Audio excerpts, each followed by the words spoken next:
Don't try and run now. Don't run now. Oh, you like to steal? You like to steal? We gonna beat your ass. Coming up next on the Corner Prison Talk Show, the pod thief gets his ass beat down for stealing. Stay tuned, y'all. What up, what up, what up? We are back. Who am I? Jersey Street Corner, and this is the Prison Talk Show, people. Alright, y'all. Without further ado, I'm gonna get right into it. This story time is gonna be about a pod thief who gets stomped to death over a little bit of marijuana. Yeah, y'all heard me right, y'all. He gonna get stomped out over weed. Alright, y'all. So, this story is about a guy named Two-Face. Now, they call him that because he could act like your boy one day and be right up in your locker the next day while you out at the yard or mess hall. Two-Face was known. He was a known resident thief. He was, regularly getting his ass beat for stealing. Any pod they sent him to, any normal person might just stop stealing. But Two-Face was on drugs. And he was bad. He had a crazy habit. And if he don't get it, he gonna get sick. Two-Face never went to mess hall. You know how fiends don't be eating like that? Nah, Two-Face, he went around scratching all day long, looking for the next bag, literally. He casually walked by cells to see if anybody left anything, worth anything valuable out on the bed or the table.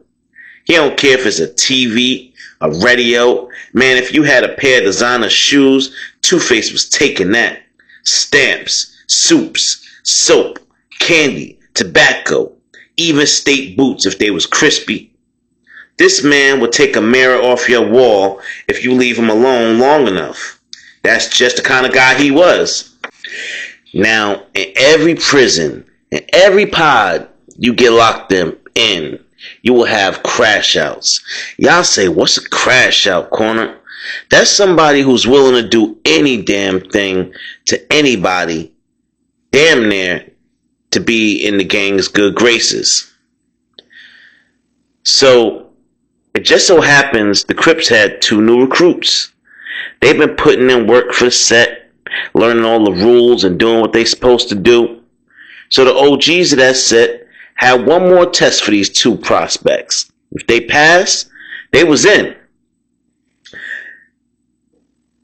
This is what they did, y'all. They went to each of their lockers and took items out and stashed them, hid it, made sure it was obvious somebody went in their locker boxes. These was young boys. They went to classes for GED during the day, so when they came back and noticed, everyone said it must have been Two-Face. This was the test they wanted to see the young boys, if they was going to crash out on their own or if they came running to the Crips for help and direction. So, immediately, the 2 young boys, like I said, they've been putting in work. They wasn't going for it. Immediately, they hunting. They looking all over for Two-Face, y'all. Now, it's known that Two-Face likes to take stuff and then he'll go and trade it off or sell it. You know what I mean? So he can get what he really want, which is that bag of dope. Now, the first thing the young boys will do will go questioning people. They going all over the pod trying to see if Two-Face done traded their items out to them. Now, of course, Two-Face been trading items, but who says it was their stuff? But that's all they needed. They needed to hear, yeah, Two-Face came over here with a couple of soups earlier this morning. I gave him some stamps for it. Then somebody else would say, yeah, Two-Face brought me some stamps. I gave him, I traded him a tray for it. And somebody else would say, yeah, Two-Face came over to me, said, here, trade me this tray that somebody owe him. All he want is a bag of trees. Now, Young boy's like, all right, listen, there's too much back and forth. Obviously, this is all pointing back to Two-Face. They was tired of asking everybody questions, y'all. At this point, they're like, all right, listen, we just need to go find Two-Face. Now, you can smell the smell of marijuana coming out of the back bathrooms. That's where everybody went to go smoke at. So they follow that trail to the back bathroom. They said Two-Face copped him a bag of trees. So now they approaching the bathrooms and they smell it. They're like, all right, this dude gotta be up in here. They get in there and they see Two-Face in there just choking it down, y'all. He putting it in the air. Now, sometimes, that's what people that like downers, they do. They'll smoke a little trees if they can't get a hold of what they really looking for, because that'll keep them on a mellow, type of mood. Now, they go in there and they're like, hey, yo, Two-Face, let me holler at you for a minute. I got to ask you something. So Two-Face go on over there, and he don't know what's going on. He like, hey, what's going on, y'all? Hey, y'all want to hit this? Y'all want to hit this real quick? I copped a little bud. If y'all want to hit it. They smacked that shit out of his hands. And we don't want no bud, nigga. You was in our locker? How dare you disrespect us? How dare you go up in our locker? You know who we beat? Big C's up in here. They commenced to grabbing him and whooping his ass in that bathroom, y'all. Stomping him out. I mean, stomping him out. Boom, boom, boom. That's all you hear is his head hitting the wall. I swear I ain't do it. It wasn't me. Please don't do this. I would never steal from y'all. He trying his best to squirm free while they smacking him up and gut checking him. Two-Face crying and spitting teeth out. Stop. Oh, stop. Oh, damn. Stop. Please stop. They not trying to hear none of that, y'all. Them young boys pull the pokers out and start to jigging Two-Face. Bow, bow, bow. Stop it. I ain't do it. I ain't do it, man. They slicing his face. Bet you won't steal again. Smacking. Bow. I bet you won't do it again. I ain't do it, man. I ain't do nothing. They still jigging him. On the side, the back. Yeah, they getting them, y'all. They getting them good. Now, somebody ran up in the bathroom. What y'all doing? Hey, it's people coming. It's COs coming. Y'all better get up out of here. Leave that nigga alone. Leave him alone. It's somebody coming. Everybody starts scurrying, y'all. They like, damn. People in the bathroom looking. They did him dirty, y'all.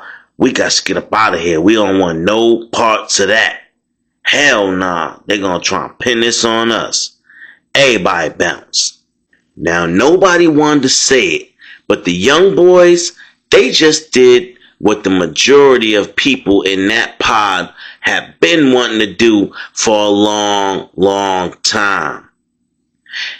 Two-Face have been hitting all of their lockers randomly, and nobody could prove it, but they knew it was him. He was the only fiend in the pod that was down to do something dirty like that. Take your belongings. So, Two-Face wasn't getting no help, y'all.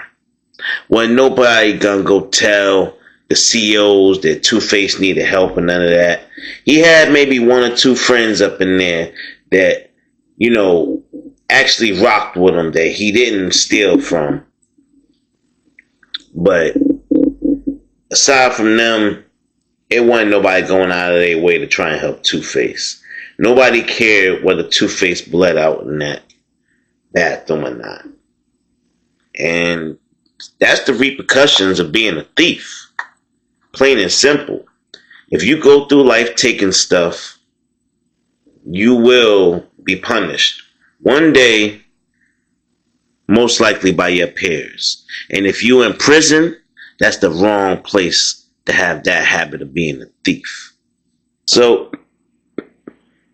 when they was done, y'all, Two-Face was knocked out. He wasn't even moving. He was like, I guess you might as well say lifeless, because he was just laying there in a pool of his own blood.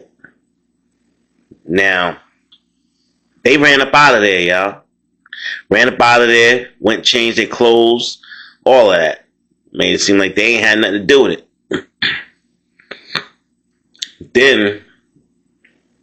Then y'all, they call the code.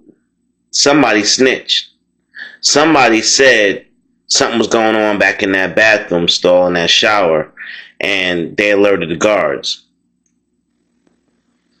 Guards came in, took Two-Face up out of there on the stretcher, y'all. Two-Face still wasn't moving. Crips, they told the young boys, like, y'all did good. Y'all did good, but, we gotta tell you something. This was the last test. Y'all made it. Y'all in. But only thing is, dude didn't do that. It was a test. We got all y'all items over here. We just wanted to see what y'all was gonna do if y'all, found out somebody went in y'all lockers. But we ain't think y'all was gonna do them dirty like that. Now the young boys, they sit in their cells. They thinking like, damn, we might get caught. We might get caught. And it wasn't even him. They just stomped this man out, y'all. Stomped him within an inch of his life. He's struggling for his life right now. Had to get airlifted out of there. And he ain't even the one that did the stealing. It was all a test.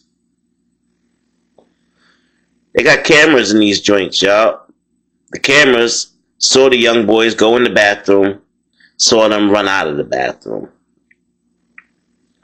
For this assault, these young boys are probably facing street charges, and they better hope that Two-Face makes it.